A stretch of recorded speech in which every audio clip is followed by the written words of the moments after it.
ಅಪ್ರಾಪ್ತ ಬಾಲಕಿಯನ್ನ ವೇಶ್ಯಾವಾಟಿಕೆ ದಂಧೆಗೆ ದೂಡಿದ ತಾಯಿ ತಂದೆ ಸೇರಿದಂತೆ ಮೂವರ ಬಂಧನ. ತಾಯಿಯನ್ನ ದೇವರ ಸ್ಥಾನದಲ್ಲಿಟ್ಟು ಪೂಜಿಸುವಂತಹ ಸಮಾಜ ನಮ್ಮದು. ಆದ್ರೆ ಇಲ್ಲೊಬ್ಬ ಮಹಿಳೆ ತಾಯಿ ಅನ್ನುವಂತಹ ಪವಿತ್ರ ಸಂಬಂಧಕ್ಕೆ ಕಳಂಕವನ್ನ ತಂದಿದ್ದಾಳೆ. ಈ ಕತೆ ಕೇಳಿದ್ರೆ ಛೀ ಇವಳೆಂತ ತಾಯಿ ಅಂತ ಹೇಳಿ ಖಂಡಿತ ಅನ್ಸುತ್ತೆ. ಹಣದಾಸೆಗೆ ಬಿದ್ದು ತನ್ನ ಸ್ವಂತ 15 ವರ್ಷದ ಮಗಳನ್ನ ಮಾಂಸದಂಧೆಗೆ ದುಡಿದ ಪಾಪಿ ತಾಯಿಯ ಕರಾಳ ಕೃತ್ಯ ಬೆಳಕಿಗೆ ಬಂದಿದೆ. ಹೌದು, ಬೆಂಗಳೂರಿನ ಚಂದ್ರ ಲೇಔಟ್ ಪೊಲೀಸರು ನಡೆಸಿದ ಕಾರ್ಯಾಚರಣೆಯ ವೇಳೆಯಲ್ಲಿ ಈ ಒಂದು ಕರಾಳ ಸತ್ಯ ಬಯಲಾಗಿದೆ. ಪ್ರಕರಣ ದಾಖಲು ಮಾಡಿಕೊಂಡಂತಹ ಪೊಲೀಸರು ಮಗಳನ್ನ ವೇಶ್ಯಾವಾಟಿಕೆಗೆ ದುಡಿದ ತಾಯಿ, ಆಕೆಯ ಮಲತಂದೆ ಹಾಗೂ ವಾಣಿ ಎಂಬಾಕೆಯನ್ನ ಬಂಧಿಸಿದ್ದಾರೆ. ಬಂಧಿತ ತಾಯಿ ಮತ್ತು ಮಲತಂದೆ ಪ್ರತಿದಿನ ಕಾರಲ್ಲಿ ಬಾಲಕಿಯನ್ನ ವಾಣಿ ಮನೆಗೆ ಕರೆದುಕೊಂಡು ಹೋಗಿ ಬಿಡ್ತಿದ್ರು.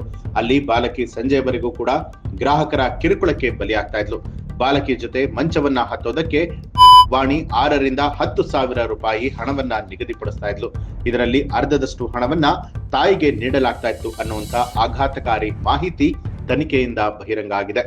ಚಂದ್ರ ಲೇಔಟ್ ಪೊಲೀಸರು ತಕ್ಷಣವೇ ಬಾಲಕಿಯನ್ನ ರಕ್ಷಣೆ ಮಾಡಿದ್ದು, ಆರೋಪಿಗಳ ವಿರುದ್ಧ ಪೋಕ್ಸೋ ಕಾಯ್ದೆ ಅಡಿಯಲ್ಲಿ ಪ್ರಕರಣ ದಾಖಲು ಮಾಡಿದ್ದಾರೆ. ಈ ಘಟನೆ ಸಮಾಜದಲ್ಲಿ ತಾಯಿ ಅನ್ನುವಂತಹ ಸಂಬಂಧದ ಬಗ್ಗೆ ಗಂಭೀರ ಪ್ರಶ್ನೆಗಳನ್ನ ಹುಟ್ಟು ಹಾಕ್ತಾ ಇದೆ. ಇಂತಹ ಕಟುಕ ತಾಯಿಗೆ ಸಂಬಂಧಪಟ್ಟ ಹಾಗೆ ನಿಮ್ಮ ಅನಿಸಿಕೆಯನ್ನ ಕಮೆಂಟ್ ಮಾಡಿ. ಹಾಗೆ ನಿಮ್ಮನ್ನು ಕೂಡ ನಮ್ಮ ಚಾನೆಲ್ ಅನ್ನ ಸಬ್ಸ್ಕ್ರೈಬ್ ಮಾಡಿಲ್ಲ ಅನ್ನುವಂಥದ್ದಾದ್ರೆ ಈಗಲೇ ಸಬ್ಸ್ಕ್ರೈಬ್ ಮಾಡಿ, ಬೆಲ್ ಐಕಾನ್ ಒತ್ತಿ.